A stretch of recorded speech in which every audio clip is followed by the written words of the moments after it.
el Espíritu de Dios sigue soplando vida. Un remanente escogido se posiciona para mantener la victoria sobre las tinieblas, resistiendo, avanzando. El remanente escogido, la última generación de redimidos sobre la tierra.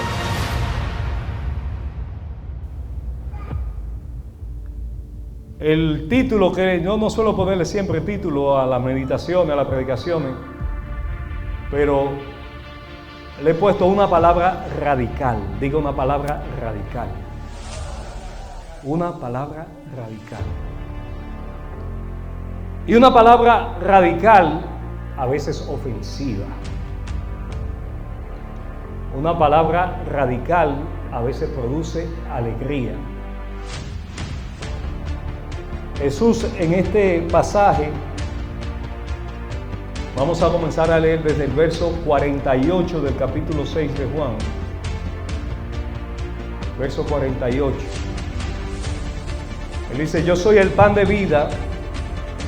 Vuestros padres comieron el maná en el desierto y murieron. Este es el pan que desciende del cielo para que el que de él come no muera. Yo soy el pan vivo que descendió del cielo, dice el Señor. Si alguno comiere de este pan, vivirá para siempre. Y el pan que yo daré es mi carne, la cual yo daré por la vida del mundo.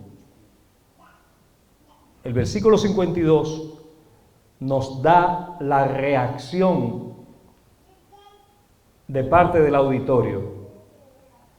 Entonces los judíos contendían entre sí diciendo: ¿cómo puede éste darnos a comer su carne? Jesús le dijo: de cierto os digo, si no coméis la carne del Hijo del Hombre y bebéis su sangre, no tenéis vida en ustedes. Algunos se han extralimitado en la interpretación de este pasaje, al punto tal que se ha convertido en una doctrina de algunos segmentos de la cristiandad, donde esa doctrina se denomina transustanciación. Es lo que, según algunos, se da cuando los elementos del pan y el fruto de la vid, el vino, cuando son consagrados, se transforma la sustancia del pan, convirtiéndose en carne de Cristo, y se transforma la sustancia del vino, convirtiéndose en su sangre. Es lo que se conoce como la doctrina de la transustanciación. Hay un balance sano en entender que hay un sentido espiritual en lo que Jesús está diciendo, y que verdaderamente el pan mantiene sus propiedades, no cambia su sustancia. El fruto de la vid, sea jugo o sea vino, no cambia su sustancia. El pan sigue siendo pan, el vino sigue siendo vino. Donde se tiene que dar la transustanciación es en nosotros. De nada sirve que cambie la sustancia de los elementos si no cambian los elementos que consumen los elementos. Hay otra doctrina que se llama consustanciación, que en el momento que se ingiere es que se transforma, porque como no había una evidencia en la boca de que el pan se convertía en carne y que el vino se convertía en sangre, entonces dijeron: pero esto sigue siendo vino, esto sigue siendo pan. Oh no, lo que pasa es que se transforma en el momento de ingerirse. Y como en el momento de la ingestión usted deja de tener sentido de lo que está gustando en su paladar, entonces esa doctrina inventada se llama consustanciación.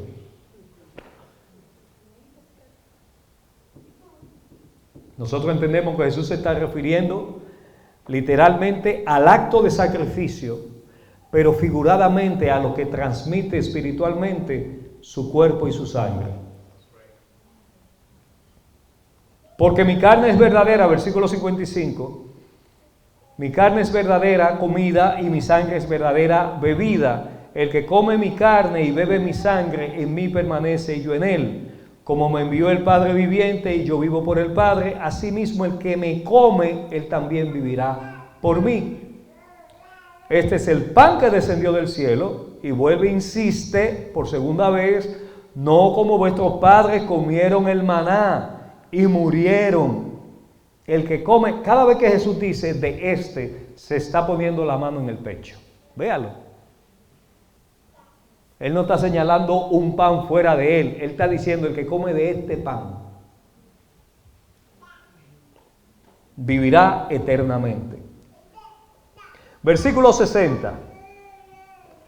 Al oírlas, muchos de sus discípulos dijeron, al oír las palabras, y el énfasis aquí, a partir de ahora, no es tanto lo que Jesús dijo acerca de su cuerpo, acerca de su sangre, es el poder de la palabra. Yo quiero que usted afine, usted concentre el lente espiritual a partir de este punto de la predicación en lo radical, poderosa, transformadora, impactante, sin igual palabra de Jesucristo. Una palabra tan poderosa, la palabra más poderosa, porque es la palabra que está saliendo de la palabra. Es la palabra que está saliendo del verbo. Lo que tuvieron hace un rato en la clase de fundamento, van a entender algunas cositas que lamentablemente los otros no van a poder entender. Pero no hay problema con eso. Al oírlas, ¿qué fue lo que oyeron? Dígame. Las palabras. ¿De quién? De Jesús. Cuando oyeron la palabra, no dice aquí los judíos, no dice aquí la multitud, dice aquí muchos de quienes. Venga, predica conmigo. ¿Muchos de quienes? No de los discípulos. Ahí no dice de los discípulos. Mire bien, lea otra vez, no hay problema. Se puede equivocar en la primera, mire la segunda. Al oírla muchas, ¿quiénes? Porque no es lo mismo usted decir, ya voy para la casa, a que usted diga, ya voy para mi casa. A veces los padres se están queriendo quitar un poco de responsabilidad de la mala conducta de los hijos, y el esposo le dice a la esposa, mira a ver la hija tuya, mira a ver el hijo tuyo ahí lo que está haciendo, ¿sí o no?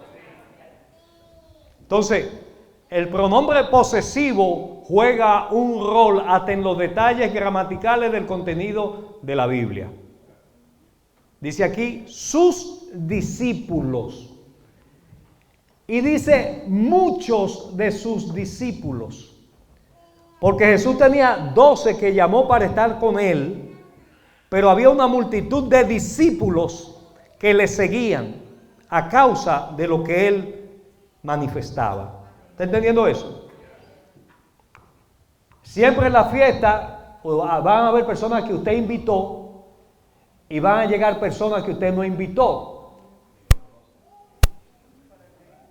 Pero llegan a causa de que se regó la voz de la fiesta. O porque alguien que usted invitó se pone a invitar inventando. No es que se me está trabando la lengua, es que van juntos. Hay gente que invita inventando.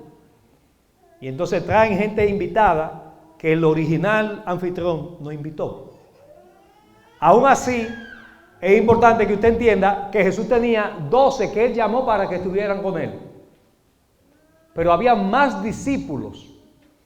Por eso aquí la categorización es muchos de sus discípulos, es decir, muchos de los que le seguían. Y fíjese cuál fue la reacción. ¿Qué dijeron? Dura es esta palabra. ¿Quién la puede oír?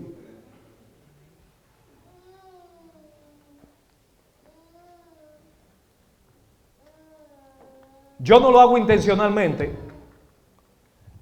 pero si en algún momento lo he tenido que hacer y lo tenga que seguir haciendo, lo voy a hacer cuando el Espíritu lo pone por delante. Yo me doy cuenta cuando el Espíritu pone palabras en mí en la predicación que son ofensivas. Pero no son ofensivas porque yo le estoy dando un calificativo, un epíteto raro, lo estoy insultando. No, es ofensiva porque choca con su carne. Y cuando la palabra choca con nuestra carne y con nuestro pensamiento fallido, equívocos, la carne se quiere rebelar. ¿Están aquí? Entonces entienda que todo lo que se dice aquí no se dice por usted, se dice para usted. Y que el que más cerca está de la palabra,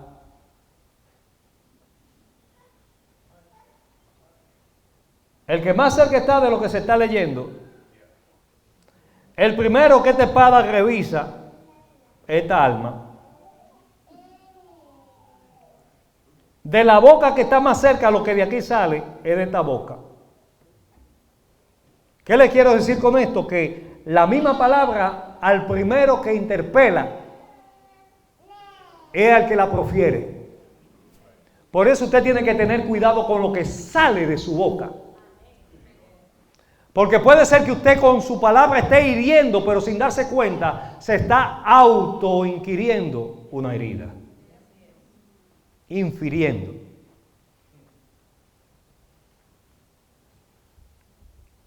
Muchos dijeron, dura es esta palabra, ¿quién la puede oír? Sabiendo Jesús en sí mismo que sus discípulos murmuraban de esto, les dijo, ¿esto los ofende? Porque es muy buena una predicación que es de motivación, pero una predicación ofensiva no es muy bienvenida. Déjame decirte, tenemos que estar abiertos cuando la predicación es para bendición, bonita, y de motivación, de cuantas cosas, pero también tenemos que recibir la ofensiva, porque la ofensiva es la que nos moldea. La palabra ofensiva es la que te va a ayudar a quitarte las mañas, las malas mañas,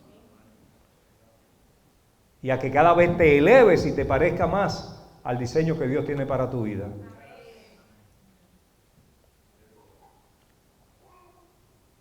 Pues que si ven al Hijo del Hombre subir a donde estaba primero, el Espíritu, oiga bien, el Espíritu es el que da vida. La carne para nada aprovecha. Aquí no está hablando de barbecue, aquí no está hablando de filete miñón, aquí no está hablando de hamburguesa, aquí está hablando de concupiscencia, aquí está hablando de naturaleza pecaminosa. Esa es la carne que se está mencionando aquí.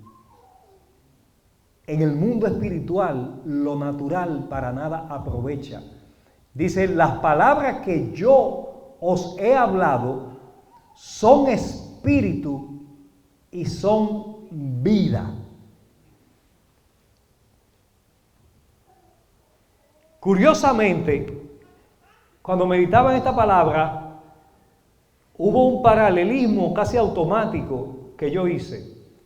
Y es que Jesús habla de que los antepasados comieron maná en el desierto y murieron. Pero él ahora dice, yo soy el pan que descendió del cielo. El que de mí come no muere jamás. Y le digo curiosamente porque la palabra maná significa ¿qué es esto? Fue la reacción del pueblo en el desierto cuando aquella sustancia por primera vez vista por ellos y primera vez consumida por ellos, ellos dijeron, maná, ¿qué es esto? Y así quedó categorizada, llamada esa sustancia proveniente como provisión de parte de Dios para ellos. Y ahora que Jesús está articulando palabras, está trayendo revelación, la reacción de ellos es maná. ¿Qué es esto que este hombre está diciendo? Así como aquellos no pudieron identificar la provisión, ahora estos discípulos de él, la gente que le estaba siguiendo, tampoco podían identificar el nuevo nivel de provisión que por medio de la palabra de Jesús ellos estaban recibiendo.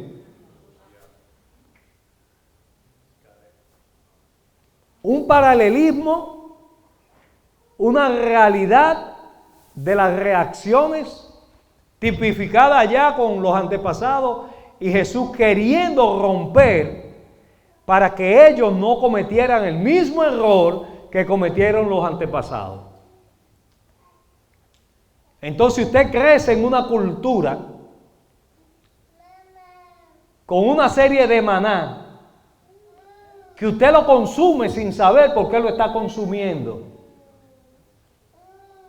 Y llega el Espíritu Santo a traerte revelación para que entienda la verdadera dimensión de las cosas y que aquella experiencia de aquellos antepasados era simplemente una sombra de lo verdadero.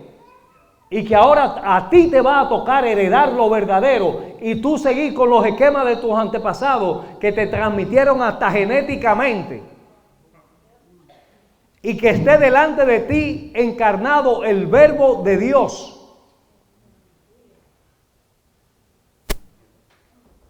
Y que tu reacción sea ofenderte. Estás delante del autor de la vida y tu reacción es ofenderte. Vamos para algún lado.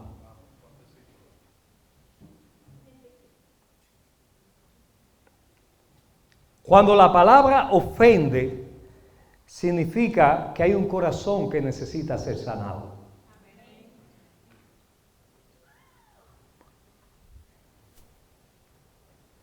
Tú no sabes qué tanto te ama una persona hasta que tú la ofendes. No te estoy diciendo que ahora comience a ofender y que a ver quién te ama, porque hay personas que no necesitan que lo manden a eso. Antes de que la palabra esté en tu boca con un argumento,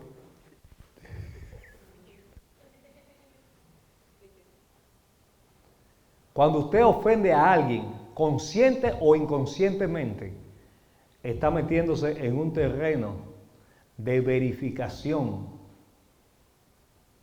de la solidez, de lo genuino, de lo transparente o del nivel, la categoría de amor que haya en esa relación.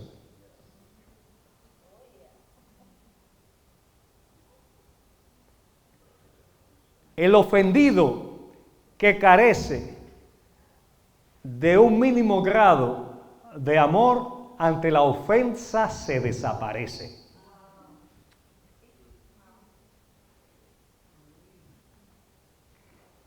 Y por más amor que usted le dé, si no hay reciprocidad de amor, aún el amor, como el fuego, calienta pero también quema.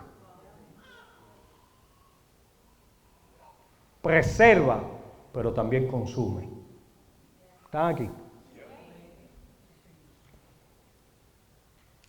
Y eso es una calle de doble vía, porque también es como usted reacciona ante la ofensa. ¿Cómo yo reacciono ante la ofensa? Por eso dice la palabra, Pablo llegó a ese nivel de madurez, aunque yo entiendo que hubo áreas donde, por lo menos en sus escritos, faltó un poquito de madurez. El amor cubre multitud. ¿De qué? De faltas. Faltas es pecado. Y una ofensa entra en esa categoría. Y Jesús, que viene a dar su vida por amor, viene a revelar palabras de vida, viene a comunicar palabras que dice Él son espíritu y son vida. Se encuentra que eso que Él quiere suministrar está causando ofensas. Ofensas que no son otra cosa que el indicativo, la reacción de corazones dañados que necesitan ser sanados y restaurados. En el verso 64 dice, pero hay algunos de ustedes que no creen, porque Jesús sabía desde el principio quiénes eran los que no creían y quién le había de entregar. Y dijo, por eso es dicho que ninguno puede venir a mí si no le fuese dado del Padre.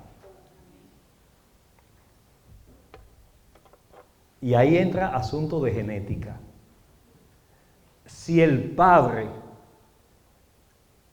no te engendra en el Espíritu, si el Espíritu no te concibe en el mundo espiritual, por más que te expongas a la palabra, lo que te va a producir es ofensa, rechazo, y en vez de acercarte, lo que te vas a querer es alejar. Y es asunto de genética. Recuerden que estamos leyendo el capítulo 6 de Juan. Los predicadores, lo que usamos el púlpito para presentar la palabra, somos muchas veces muy atrevidos. Porque estamos en el capítulo 6, pero antes del capítulo 6 hubo un capítulo 5. Y hubo un capítulo 4, y un 3, y un 2, y un 1. Y somos muy arriesgados en estar predicando de un pasaje cuando usted no vino con ya esos primeros capítulos leídos. Y si Jesús está aquí hablando de Padre, significa que hay un hilo conector con otra cosa que ha dicho que hay que tomarlo en cuenta. Leemos las cartas de Pablo y sacamos un versículo y hablamos de ese versículo, pero no leemos, la carta hay que leerla completa.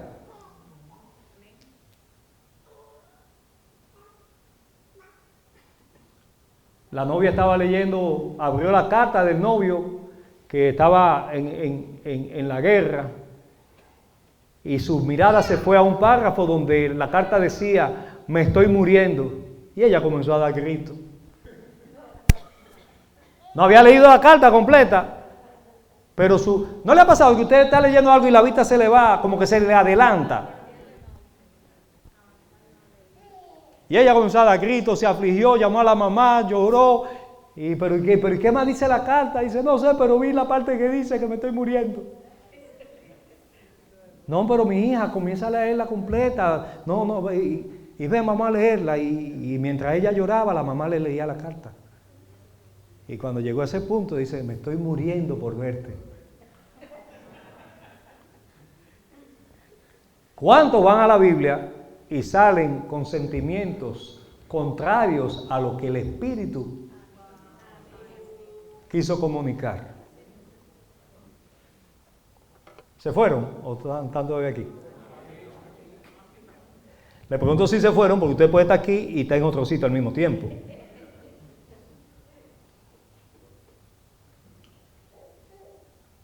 Si hay algo que tiene que ofenderte, son tus propias decisiones equívocas. Si hay algo que tiene que ofenderte, es el no haber tomado en serio las oportunidades.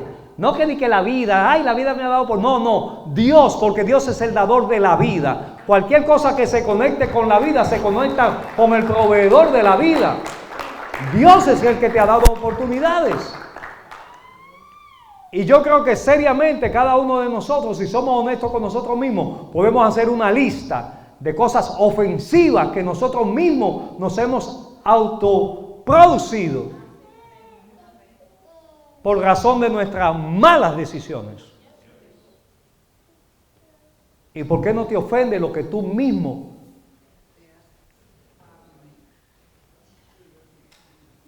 Pero cualquier cosita que dice otro, ya está ofendido. Me está ofendiendo. Yo respeto para que me respeten. Cuidado con lo que tú estás diciendo.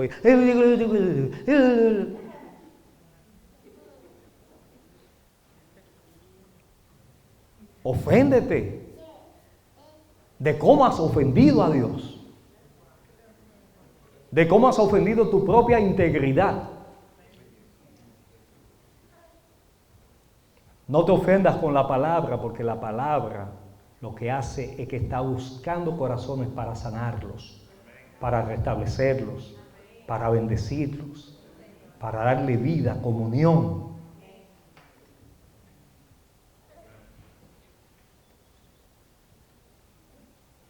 Tu decisión, diga mi decisión, diga mi decisión, me lleva a mi condición.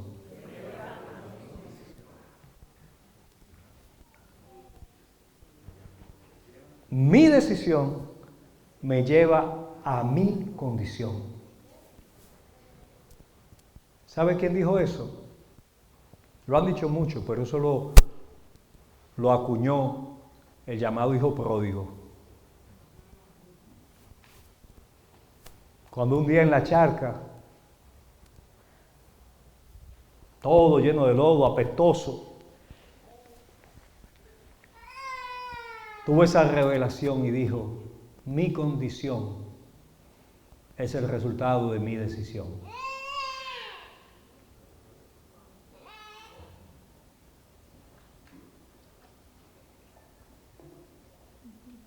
Y él había estado ofendido con el padre porque le pedía la parte de su herencia. Y insistía hasta el punto tal que jugó el rol de ofendido. Cuando el que debía estar ofendido era el padre. Porque si usted está vivo como padre o como madre y un hijo viene a pedirle la parte de su herencia, le está diciendo: yo lo que te quiero es muerto. Yo lo que te quiero es que te acabe de morir. Y como no te mueres, pues dámelo en vida. Si alguien tenía derecho de ofenderse, era el padre. Pero como el padre tenía una alta dosis de amor, toleraba la ofensa hasta que aquel se hizo la víctima y el ofendido. Y cómo quiso callarle su mala actitud, diciéndole: aquí está tu parte. Lo que es necesario que usted entienda es que Jesucristo murió y activó una herencia.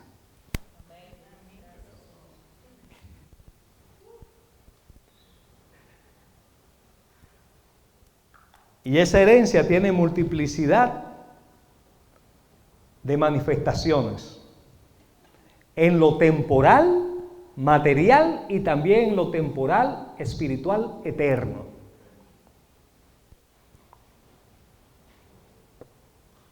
Pero como digo en una de las primeras páginas del libro, de mi libro, de su libro, si lo tiene, no hay peor cosa que ser heredero de una fortuna y no saberlo.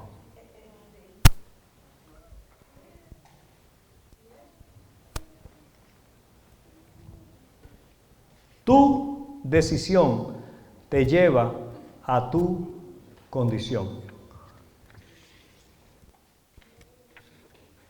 Interesantemente, yo recuerdo que pequeño, cuando yo oía en la iglesia, en la casa, en alguna lectura, el hijo pródigo, yo lo confundía con prodigio, porque se me parecía la palabra. Pero aún así, hay un dato interesante, y es que pródigo tiene que ver con abundancia. La próxima vez que a usted le sirvan comida, usted le dice a la persona que le esté sirviendo: sírveme pródigamente. Eso es, échame mucho.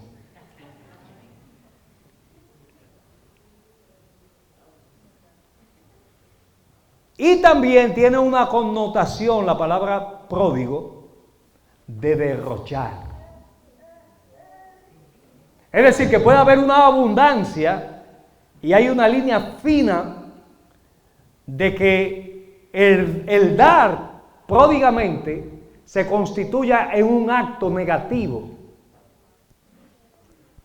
Porque de tanto tú bendecir, de tanto tú dar, ya comienzas a dar lo que no tienes que dar. Y entonces de ser pródigo pasa a ser derrochador.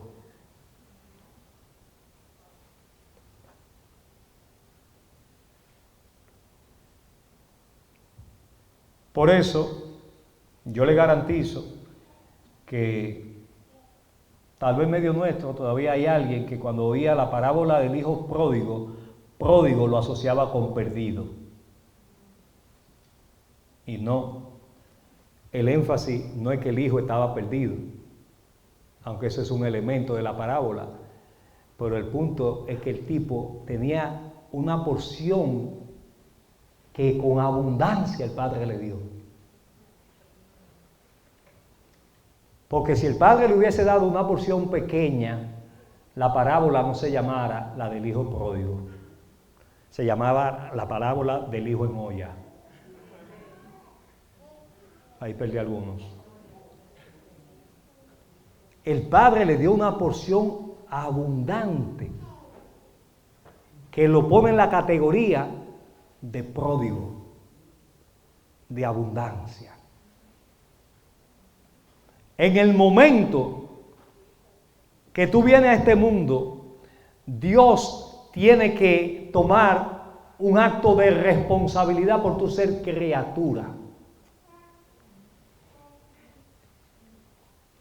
Dios se toma tan en serio el rol de creador que la más mínima, la más pequeña, la más microscópica criatura, Él tiene un diseño para proveerle y sustentarle, porque Él es responsable como creador.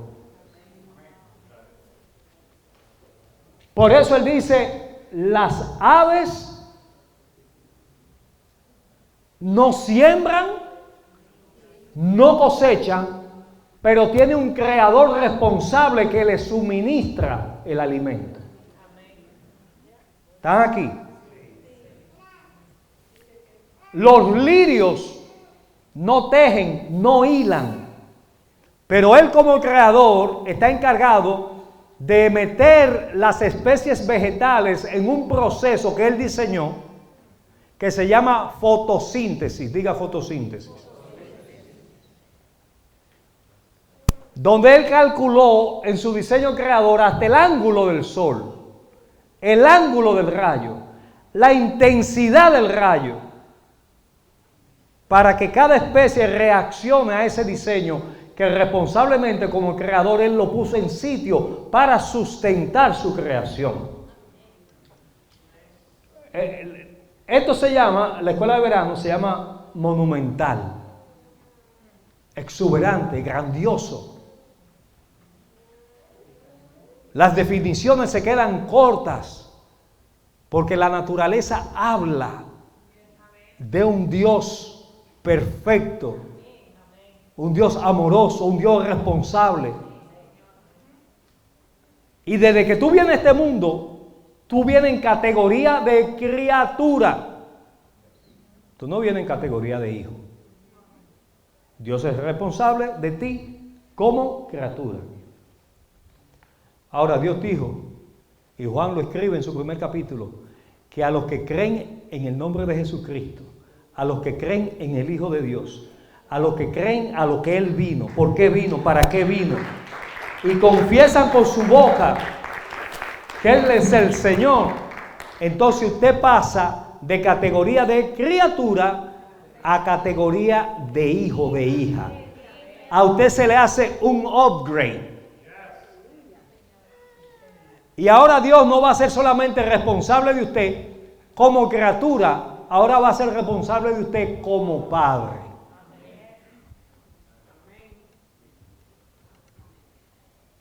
Y si nosotros siendo padres malos sabemos darle buenas cosas a nuestros hijos, ¿cuánto más nuestro Padre Celestial nos dará todo lo que necesitemos?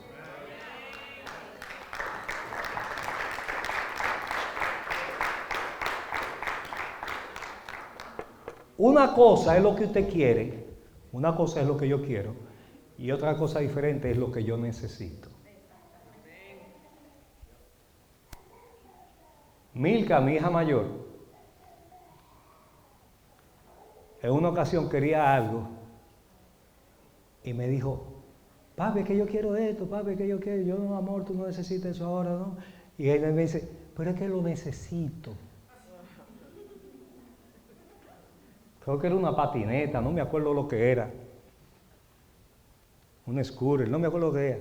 Ella comenzó a cambiar la categoría de querer por necesitar.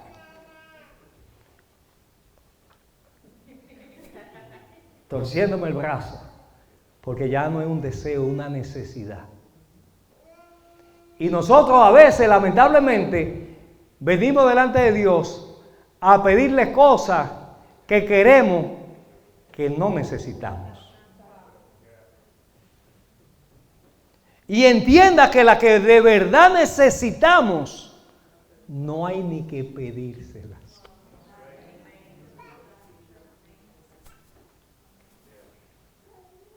Porque como padre responsable, Él tiene la provisión antes de que se dé la necesidad. Cuando la necesidad aparece, aparece la provisión. Por eso usted no tiene que amedrentarse, porque no está viendo. Porque cuando usted no está viendo con los ojos de la cara, puede ver con los ojos de la fe.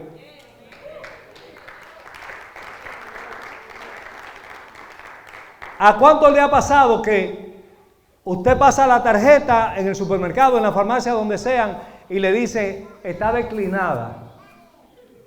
¿A cuánto le ha pasado? En confianza, levante la mano, que a todos nos ha pasado. Decline. A veces más drástico el mensaje, insufficient funds. Fondos insuficientes. Yo no sé usted, pero yo tengo aquí una aplicación de mi banco y cuando me ha pasado, pim, pim, pim, pim, pim, entro y digo, déjame ver si pasó algo, déjame ver si la Chuli se fue por ahí de tienda y ella me dijo que iba a salir, pues déjame ver si coincidimos y ella hizo un gasto extraordinario y ahora... Y digo, no. Le digo, mire el balance. Pásela de nuevo porque tiene que haber un error. Pero eso usted lo hace cuando usted sabe que hay fondos.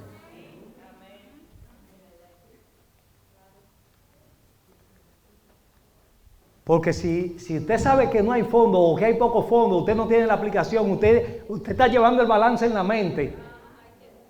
Y cuando usted llega a la caja y ve que está pasando, y pi, pi, pi, pi, y pi, y usted está mirando por dónde va, usted ya comienza a orar. Y la fila, ese día que más gente hay después de usted. Y usted no cree en la suerte, pero usted dice, ay, en este momento como que es necesaria. Y no cruza los dedos para que no se vea, que la cajera no lo vea cruzando los dedos, pero dice que se le cayó algo y cruza la pierna. Aquí no hay de eso. Y cuando usted ve que dice, aprobé. Usted ve que en la pantallita, aprobé, dice, lo aprobé. Yes. Ay, qué respiración. Usted dice, yo no sé cómo fue eso, pero yo creo que ahí lo que había eran como 5,25. Dios hizo algo. ¿Le ha pasado? Sí. Pero hay momentos donde usted tiene certeza de que hay provisión. Cuando usted pasa de ser criatura a ser hijo, usted tiene que generar esa certeza de que hay provisión. La nevera se está como vaciando. Límpiela bien, que eso significa que algo Dios va a hacer para que haya provisión. La cuenta está en negativo, póngase positivo, póngase productivo, póngase activo. Porque como le dije la semana pasada, la persona que está activa va a tener menos pasivos. Pero el pasivo va a generar pasivos para honrar la actitud suya.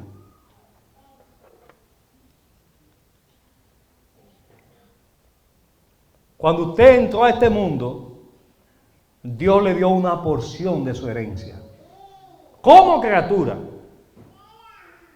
Y cuando pasó a ser hijo, hija, le da una porción a un nuevo nivel de comprensión, porque entonces su entendimiento espiritual se abre para entender que más que las cosas materiales, también hay un valor intrínseco en las cosas espirituales.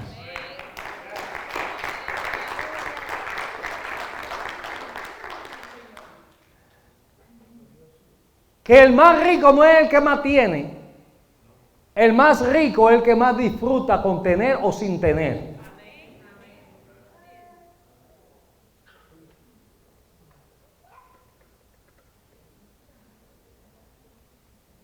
Hace un rato Víctor y los suegros estaban hablando de edades de retiro. Y yo le decía a ellos, le voy a romper el esquema a los tres. Porque el día que yo salí de mi casa materna o paterna para desarrollarme como persona, ese día yo dije, voy a vivir como un retirado activamente.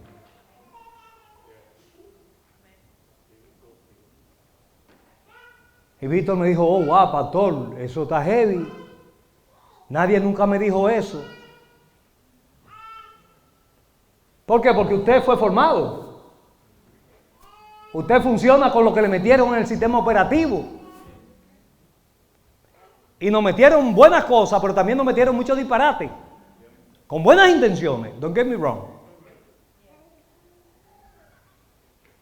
Pero cuando usted viene aquí, ahí es donde a mí me da una ira santa, de que la iglesia se ha circunscrito a tener una experiencia espiritual momentánea que muchas veces no está al nivel de la demanda de tu realidad cotidiana.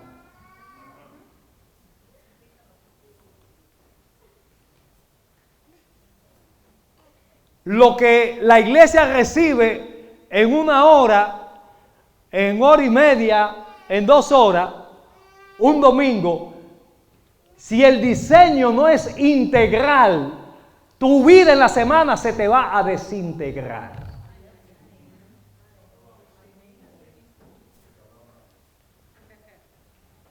Entonces de nada sirve un booster de emoción que se te pone la piel de águila, de gallina, según la especie que tú seas. Y después cuando tienes que afrontar y confrontar tu realidad, el mismo domingo más tarde, el lunes por la mañana, el martes al mediodía, el miércoles en la noche, lo que recibiste no da. Y Jesús le está diciendo, escuchen, las palabras que yo le estoy dando son espíritu y son vida. Lo que ustedes están acostumbrados a escuchar en la sinagoga, lo que ustedes están acostumbrados a escuchar los rabí y los sacerdotes y los estudiosos de la ley, todo eso religioso, la palabra que te están dando te atrofian. Yo vengo a darle vida y vida en abundancia y ustedes no están entendiendo. Porque están tan acostumbrados a la misa que se convierten a Jesucristo y lo único que están esperando es que yo venga con túnica. Y difícil que usted me vea con sotana. ¿Está entendiendo lo que estoy diciendo? Entonces hay un lastre, un peso que seguimos arrastrando innecesario. Suelte las amarras, que lo que Dios viene a darle es espíritu y vida. Suelte la religión. Ya casi nos vamos.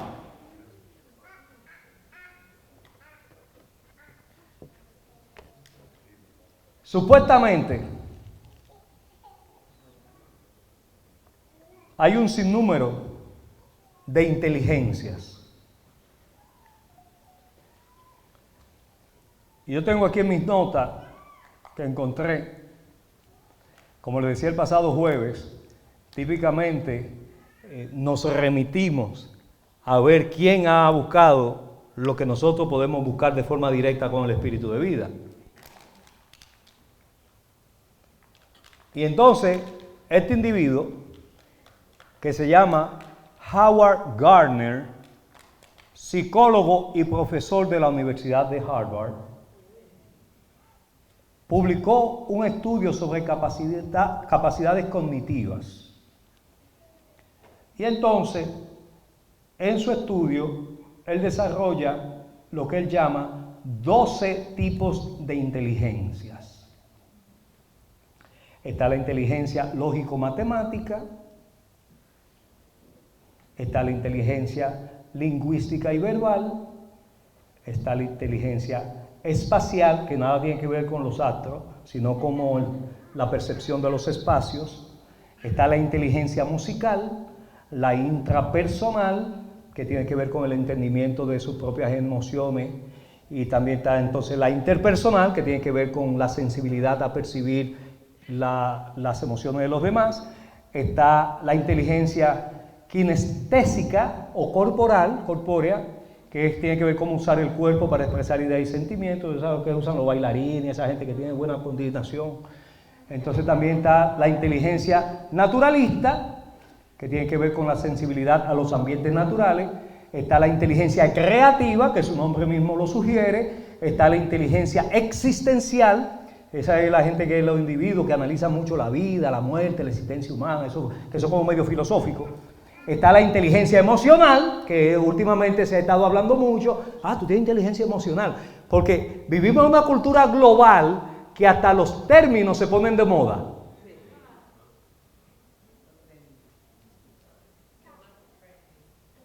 No, yo ahora estoy resiliente, empoderado. La inteligencia emocional, oye, tú tienes buena inteligencia emocional. ¿Qué inteligencia emocional? Se le va la inteligencia emocional. Y por último, la inteligencia colaborativa, que son las capacidades satisfactorias para trabajar en equipo. Y entonces, yo sin leer eso, medito, le doy vuelta al asunto. Y saco la conclusión, por el espíritu y la palabra, de que hay 3 tipos de inteligencia. Este tipo dice que hay 12, yo digo que hay 3. Él fue a Harvard, yo fui a la Universidad del Espíritu Santo.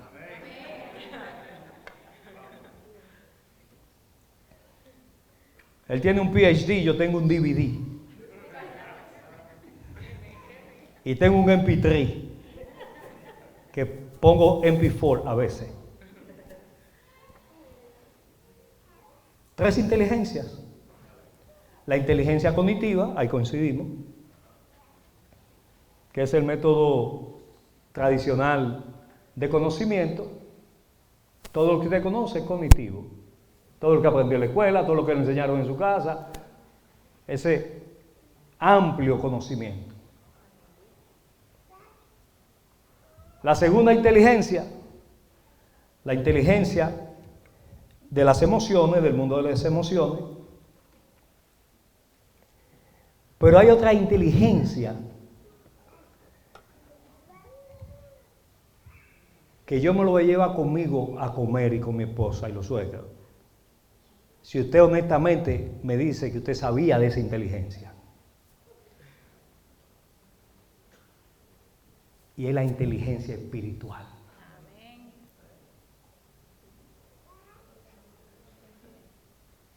Se quedaron todos, nada más me voy con la esposa y los suegros. Milka y Emilia.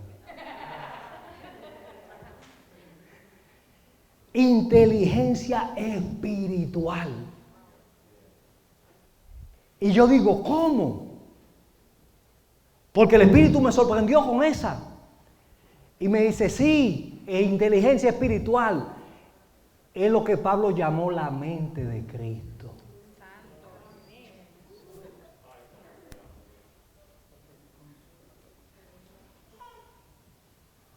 Usted puede tener 45 años en los caminos del Señor. Y si en la barrita donde se está sentando siempre pide el mismo sándwich y la misma batida. ¿Están aquí?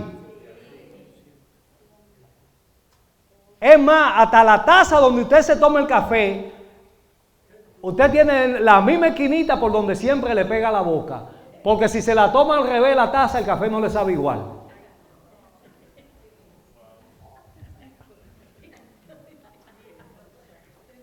Como aquel tipo que se metió para un campo adentro y tenía una sed, fue a una casa y le dijo una viejita había y le dice, doña, ¿me regala un poquito de agua?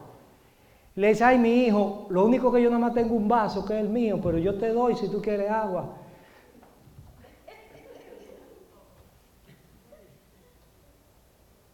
Deme, doña, porque es que he caminado mucho y con este sol tengo sed. Y no, aquí, no, mi hijo, con mucho amor yo te doy agua, mira, pero es el único vasito que tengo, ese vasito tiene toda la vida conmigo. Y dice él, ¿y por dónde pego el pico? ¿Y por dónde? ¿Y por dónde pongo la boca? Y dice, dame aquí pegadito de laza ahí, esa esquinita. Y dice la vieja, la misma maña mía.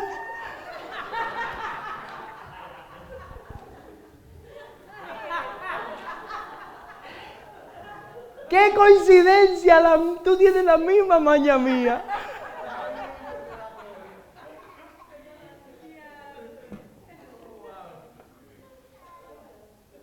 Y es para reírse y para llorar.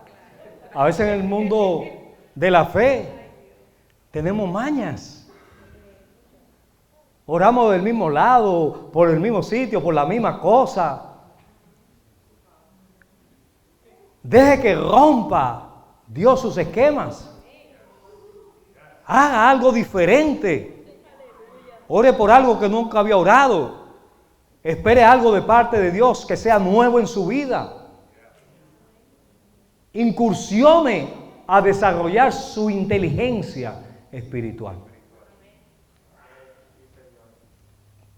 Y fíjense cómo se complica la cosa.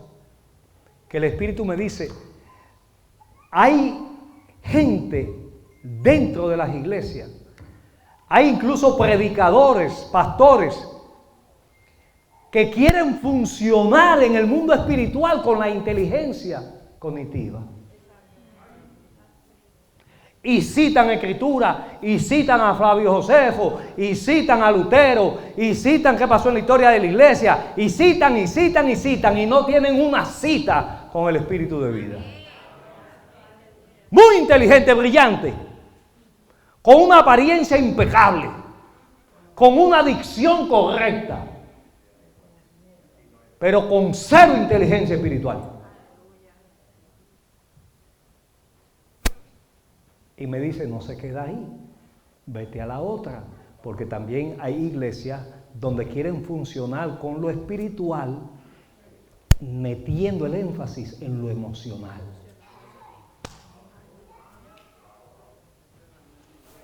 Y lo que hay es un cúmulo de manifestación, de acciones y reacciones puramente emotivas, carentes de conocimiento que transfiera lo que integralmente busca el Espíritu de Dios darnos como experiencia. Que nuestro conocimiento con emociones sanas y la inteligencia espiritual, usted viva una vida balanceada y efectiva en el propósito de Dios.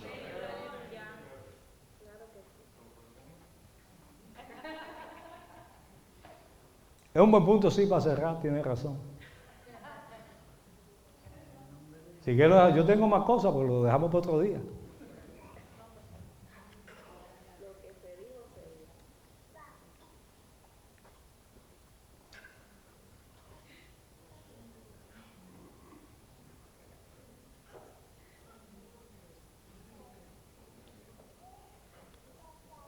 Por eso hay personas que pueden ser un genio en matemática, pero no saben sumar un amigo.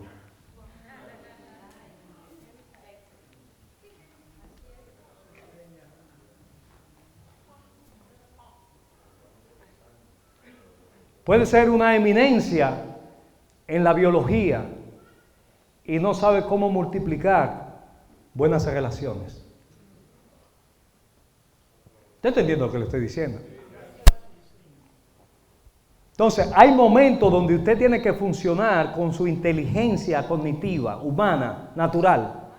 Pero hay momentos que usted tiene que meter el cambio y decir, esta situación no se resuelve con conocimiento humano. Aquí tengo que manejar mis emociones, porque las emociones son como la presión. Diga, mi emoción es como mi presión.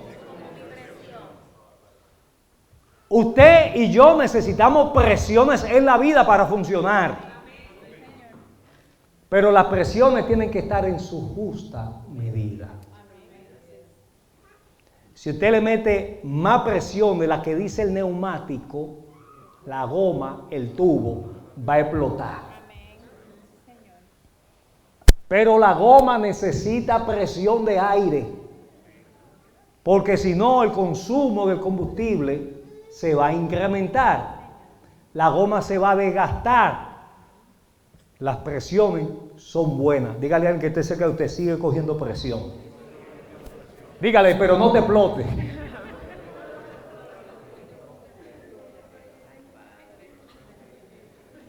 Usted necesita presión en su sangre, en su sistema circulatorio, necesita presión, porque si no comienza a darle calambre y a entumecérsele la pierna y la mano.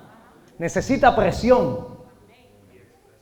Usted necesita presión en el trabajo, necesita presión en el hogar, necesita presión con la suerte.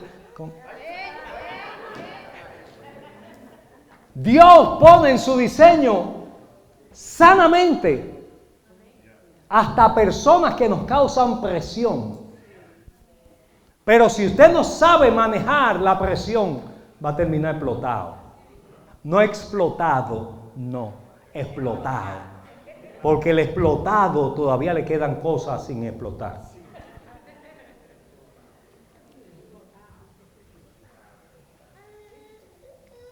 Hay situaciones donde usted tiene que hacer uso de la inteligencia espiritual.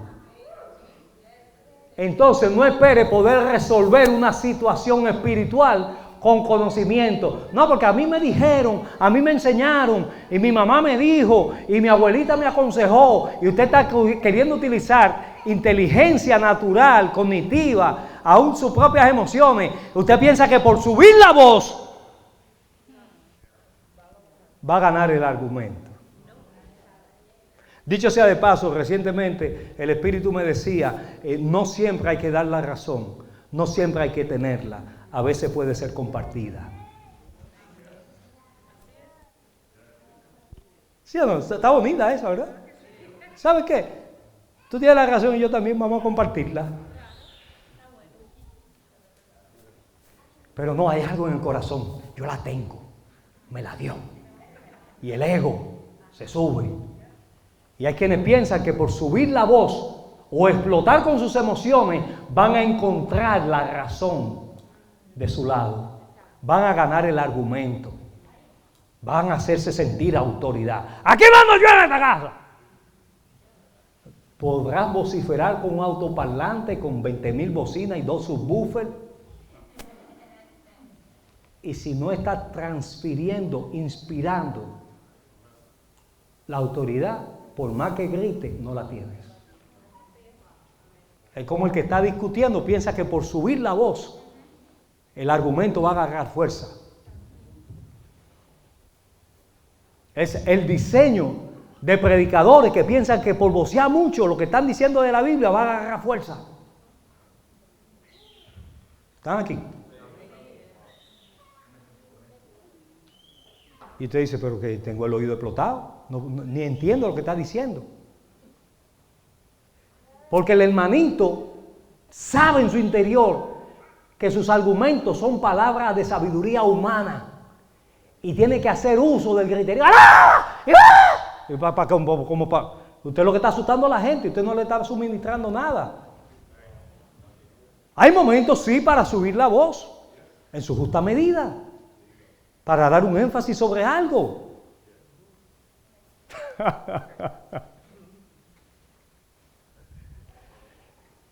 no puede resolver situaciones espirituales con inteligencia cognitiva.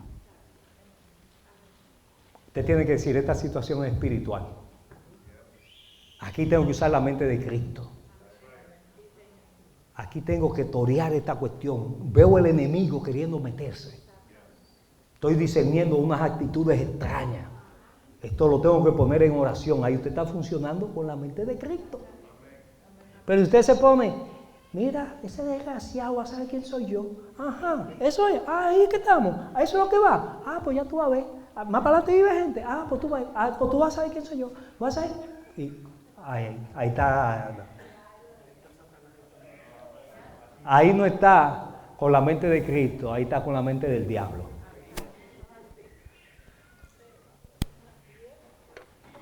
Tiene que saber dónde meter el cambio. Hace unos días atrás, un par de semanas atrás, yo le enseñaba, les decía que la fe es dinámica, no es estática. La fe es como un motor de transmisión manual. Usted tiene que pasar el cambio.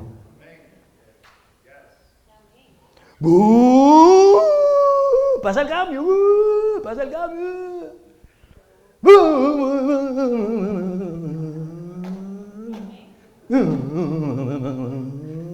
Al principio le va a temblar la transmisión, pero siga practicándolo, sígalo practicando.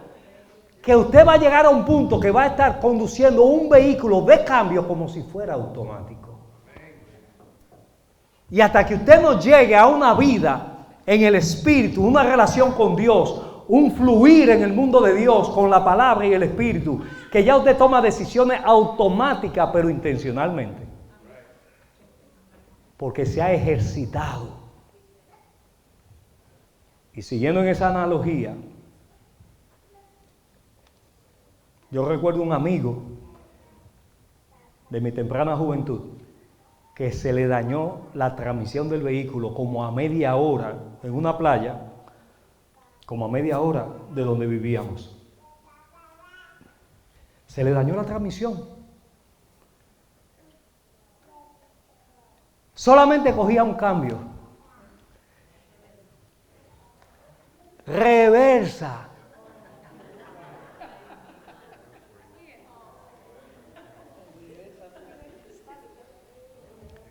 Si en algún lugar en Facebook usted busca a Valerio, no me acuerdo del apellido de Valerio, pero eso le pasó a Valerio. La reversa funcionaba. ¿Y qué hiciste, Valerio? Vine de reversa. Duró como 4 horas en llegar. Donde de frente y normal usted llegaba en media hora, él llegó en 4. Pero fue porque vino de reversa. Porque era el único cambio que cogía el vehículo. Y mientras el Espíritu me trae ese pensamiento, esa experiencia, me dice, dile a ellos que se cuiden de que no se le dañe la transmisión y tengan que funcionar de reversa. Más aún, hay gente aquí que su vida ahora mismo van de reversa. Y el problema de la reversa no es el funcionamiento per se, es que cuando tú vas de reversa se activan cosas irregulares, aunque funcionales. Porque funcione no es garantía de que es correcto. Mientras funcione, úsalo. Y usted tiene conectado el abanico con un pedazo de gancho porque el cable se dañó. Y somos expertos en buscar reparar cosas de una manera inadecuada que pone en alto riesgo nuestra propia integridad y de las que están a nuestro alrededor. Están aquí. Y el que va de reversa, su percepción es totalmente incómoda porque está limitado al espejo retrovisor y a virar la cabeza. Aparte de que va en el carril correcto, en la dirección incorrecta. Una cosa es la dirección y otra cosa es el sentido. La 78 va este-oeste. Usted puede estar en la 78, pero el sentido es si va este u oeste. Usted puede estar en la iglesia correcta en el sentido incorrecto. Usted puede estar en una relación correcta en el sentido incorrecto. Va de reversa.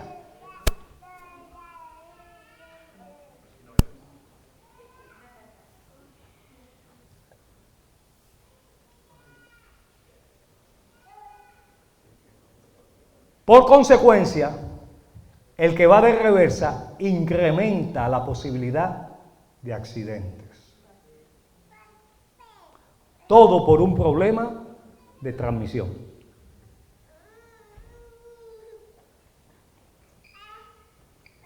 ¿Sabe por qué se llama transmisión? ¿Sabe por qué se llama transmisión? Porque está transfiriendo algo. Donde usted oiga la palabra transmisión, de cualquier índole que sea, en cualquier contexto, se está transfiriendo algo. Siento que algunos ya están un poco saturados, ya casi nos vamos.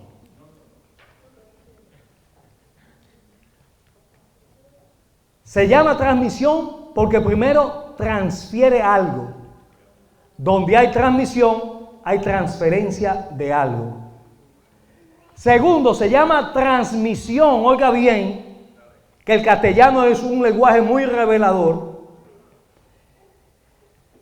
Donde hay transmisión, hay una misión.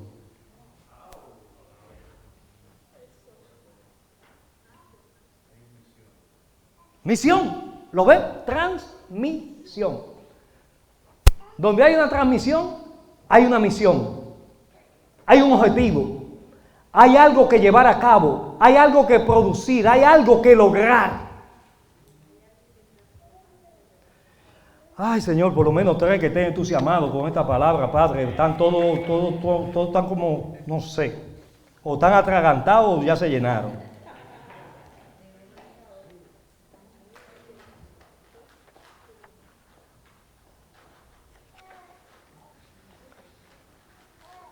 Sea manual o sea automática, el motor del vehículo necesita una transmisión para maximizar el uso de la fuerza que éste genera. Vamos para algún sitio. El motor genera una fuerza,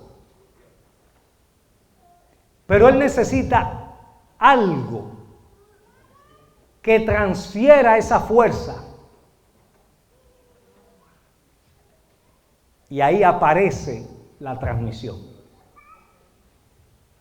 La transmisión entonces traduce la fuerza que genera el motor y se la transfiere dosificada al eje que a su vez hace girar la rueda. ¿Por qué digo dosificada? Porque cuando el vehículo está en primera, el motor genera fuerza, pero la transmisión dice, esa fuerza hay que dosificarla en primer grado. Y manda la fuerza al eje de una manera donde es fuerza con poco movimiento. Porque ahí es que es donde se está dando el arranque. Hay que concentrarse en la potencia, no en la velocidad.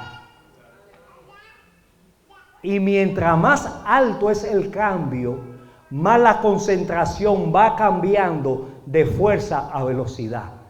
Ya lo que se quiere producir no es tanto movimiento, sino mantener el movimiento y maximizar la fuerza que está generando el motor.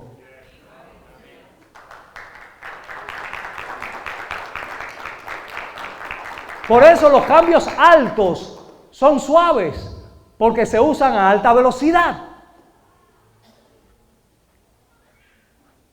Y si usted en estos momentos está usando la inteligencia espiritual, está transfiriendo lo que le estoy diciendo al mundo espiritual. Hay momentos donde usted tiene que meter cambios.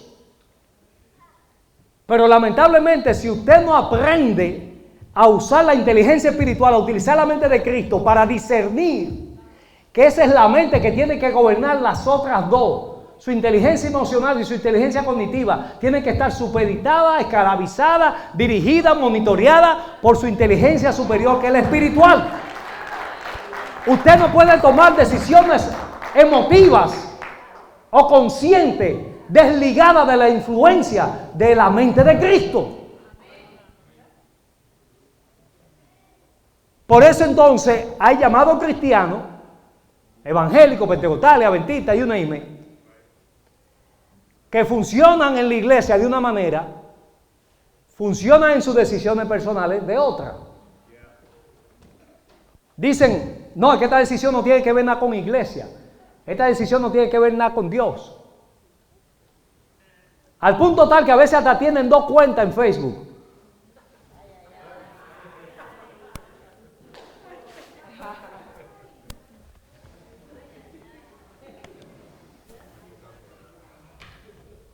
Una para poner versículo bíblico y portalita bonita de paisaje. La promesa de Dios espera en tu vida. Clama a mí, yo te responderé. Esa cuenta se llama La Santificada.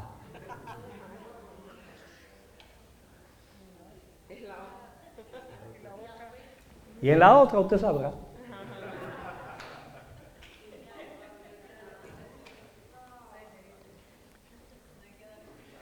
Y déjeme decirle, hay gente íntegra para lo bueno y para lo malo. La integridad no tiene que ver que usted tiene buena moral o que usted no rompe un plato, no. La integridad es que usted es coherente con lo que usted tiene y lo que usted es.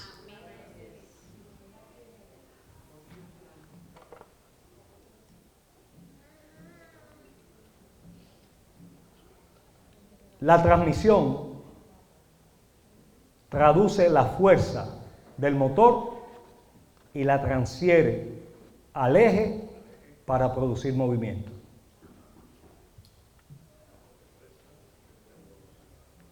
Esto parece una clase automotriz.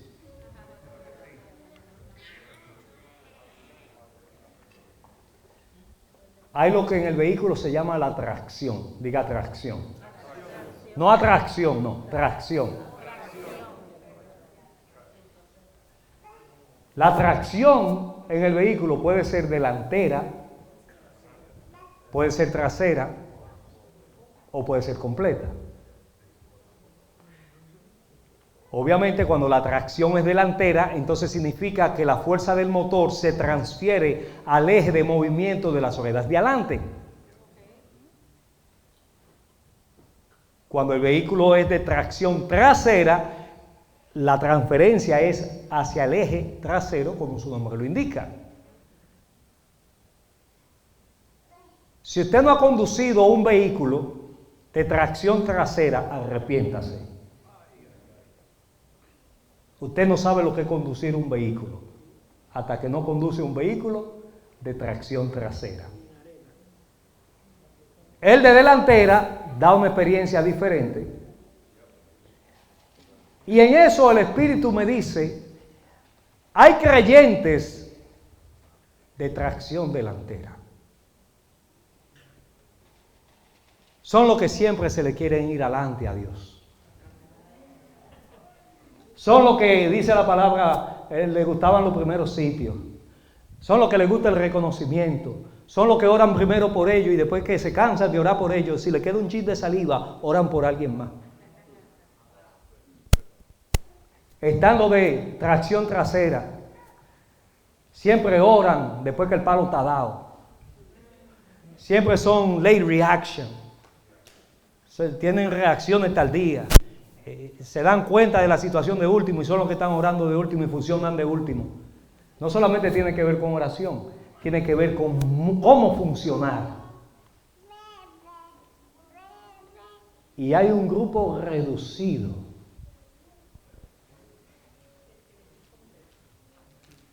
un remanente que son all-wheel drive. Tracción en los dos ejes. Con un sistema computarizado que detecta qué goma necesita más tracción. Porque hay un sistema que identifica dónde hay un desbalance para producir el balance. ¿Están aquí? Con esto nos vamos. La vida está llena de lecciones del mundo espiritual. Tu mente es el motor de tu vehículo.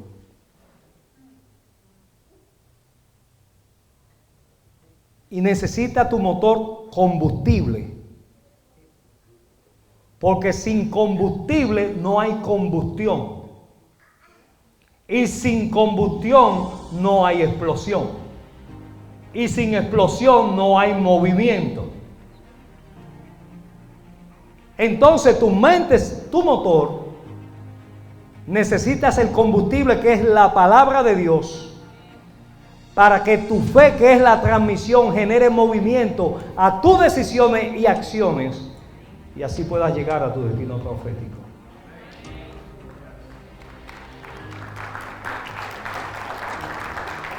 Hay una subida hacia la pagoda. Esa subida que va serpenteando se llama Duryea Drive.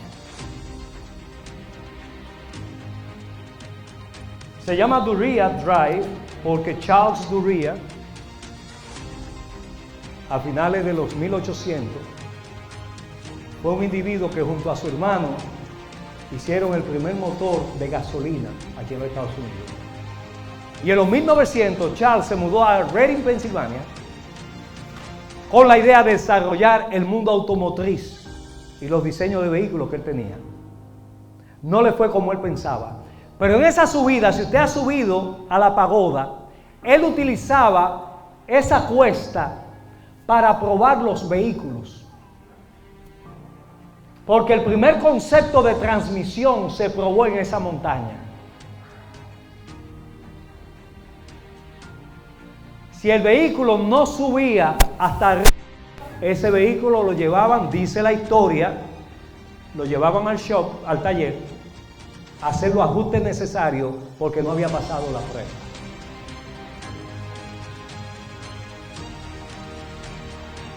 Sus ideas de desarrollar la industria automotriz no se pudo llevar a cabo como él lo había visualizado. Pero él puso los fundamentos para que Henry Ford, porque no es solamente que tú tengas el conocimiento correcto, el porte correcto, la actitud correcta, tienes que identificar el tiempo correcto. Y para eso necesitas funcionar con la mente de Cristo. Desarrolla tu inteligencia espiritual. Póngase en pie en la presencia del Señor.